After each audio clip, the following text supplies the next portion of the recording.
a life support system. Medical equipment designed for the purpose of sustaining life when our own vital organs cease to function. At its most effective, the system takes over temporarily until a medical solution or a miracle can be found. At its least effective, life can be prolonged indefinitely, often without hope. Julie Driscoll is currently being kept alive by life support. Her boyfriend Gary believes deep in his heart she will pull through. But right now, Gary is searching desperately for a second opinion.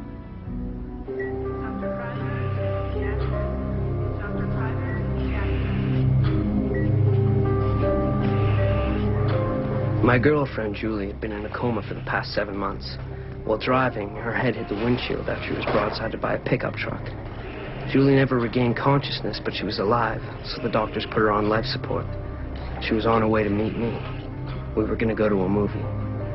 I hardly ever left Julie's side since the accident. I knew that somehow she could still hear me, and that one day she'd recover. I ran into your friend Denise today. She sends her love. She got a new puppy. It'll go in the lab. I read that it's good to keep talking to a comatose patient. Sometimes it can trigger something. So I just talk about whatever came into my head. I had to keep connected to her. Remember Lucy, your dog? She misses you. Everybody misses you. Not as much as I do. And I love you, Julie. How you doing, Gary? I'm okay, Dr. Parkins. She looks so peaceful today. She is. Julie's parents are here, and they want to see you for a minute. Sure.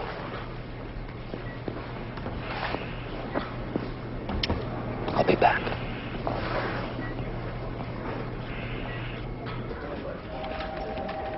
Lately, it seemed that Julie's parents were losing hope. It was hard for me to talk with them like I used to. Hi, Gary. Hey. I was just telling Julie about how her friend Denise got her new puppy. You know how much Julie loves animals. Couldn't even pass a pet shop without her.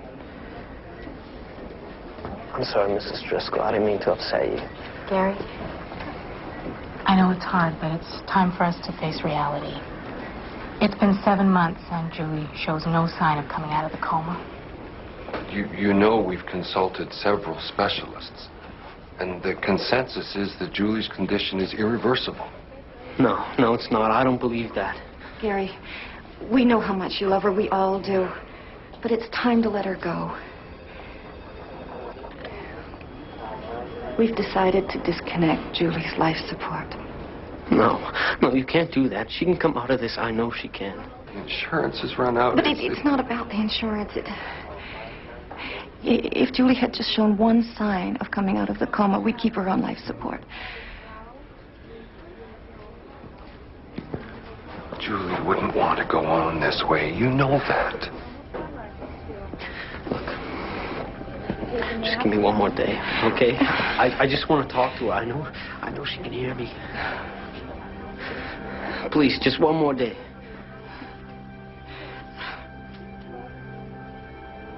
Okay. You have to come back. What do you want me to do? Why can't I reach you? Don't you love me? I'm gonna stop your life support, okay? You have to fight. You have to live. Julie, please. How are you holding up, Gary? Everything's the same. I just can't get through to her. You've done everything that you could. You know, sometimes all the love in the world is just not enough. The Driscolls are going to be here in a while, so why don't you give yourself a break? No, I can't. I don't want to leave her alone. Gary, you got to go easy on yourself. No, this isn't your fault.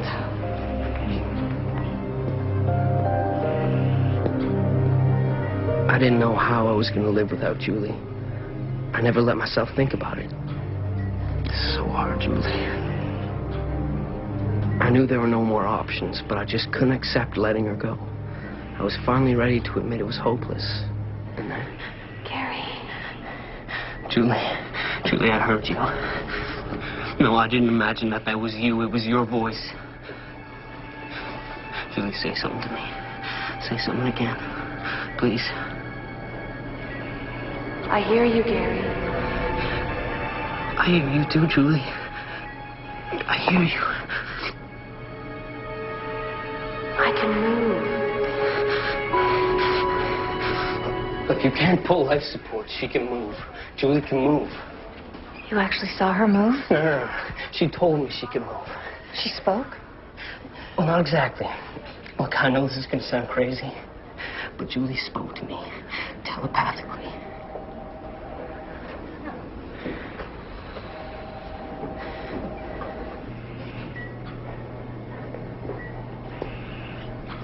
I'm sorry. There's no change. No, it can't be. Julie, do something. Show them, please.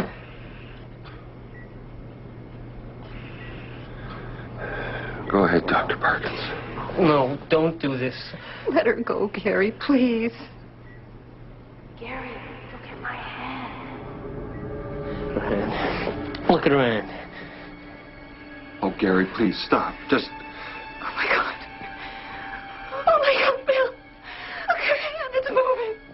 Oh, Julie. She's coming back. Julie slowly regained consciousness, and after months of therapy, she was able to return to a normal life. The doctors were amazed by her total recovery. There was absolutely no brain damage. Julie and I picked up right where we left off, and are more in love than ever.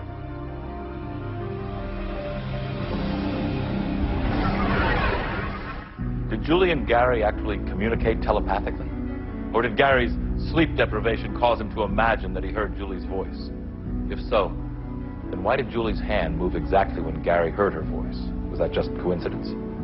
Does this story of a medical miracle stand on its own? Or does the truth show no visible signs of support?